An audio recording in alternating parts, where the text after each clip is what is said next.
நமது கிருபைக்கு காத்திருக்கிறது. 33:17 நமக்கு பயந்து தமது கிருபைக்கு காத்திருக்கிறவர்களை ஆத்துமாக்களை மரணத்திற்கு விலக்கி விடுவிக்கவும் பஞ்சத்தில் அவர் உயிரோடு காக்கவும் கர்த்தருடைய கண்கள் அவர்கள் மேல் நோக்கமாக இருக்கிறது. சொல்லுவோமா? அதுக்கு அடுத்த வசனம் வாசிங்க. காத்திருக்கிறது, அவரே நமக்கு துணையும் நமக்கு கேடவுமானவர். சொல்லுவோமா? அப்ப என்ன அர்த்தம் சொன்னா, தமக்கு பயந்து. யாருக்கு பயப்படணும்? கட்சிக்கு வரணும்னா பாசம் திட்டுவாரு, அப்படி பாசுக்கு பயந்து இல்லை. ஐயோ, ஆண்டவர் நமக்கு ஒரு நாள் ஜீவனை கொடுத்துருக்கிறாரு, நம்ம எவ்வளோ தூரம் போகிறோம் வரோம், எத்தனையோ விபத்துகள், எத்தனையோ நாச மோசங்கள், எவ்வளோ வியாதிகள், எவ்வளோ பலவீனங்கள். நான் விசுவாசிப்பேன், கொரோனாவில் வந்து எனக்கு விடுதலை கொடுத்தாரு கர்த்தர். அல்லேலூயா.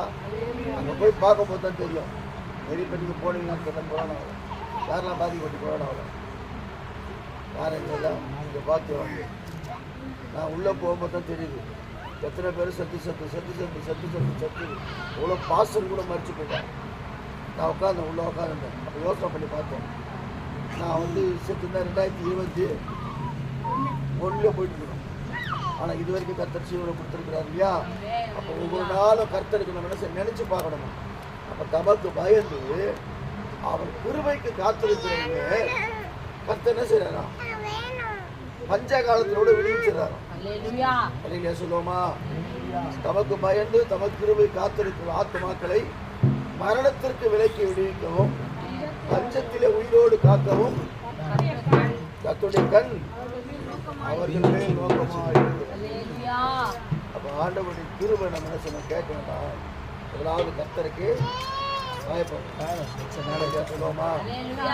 கர்த்தருக்கு பயப்படுகிற பிள்ளைகளை அவர் அதிகமாக நேசிக்கிறவராக இருக்கிறார். மனுஷனுக்கு பயப்பட வேணாம். மனுஷன் 1000 சொல்லுவான்.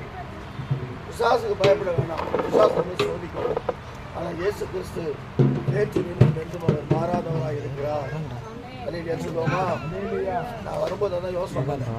நிறைய வசனம் இருந்துச்சு, ஞாபகம் இருந்துச்சு. ஆனால் ஆண்டவர் சொல்றாரு, நான் இவங்க மேல கிருபையாக இருக்கிறேன். ஏன் கிருபைனா, வானம் பூமி ஒழிந்து போனாலும் அவர் வார்த்தைகள் ஒருபோதும் ஒழிந்து போவதில்லை. கிருபையா உங்களை பாதுகாக்க போறாரு.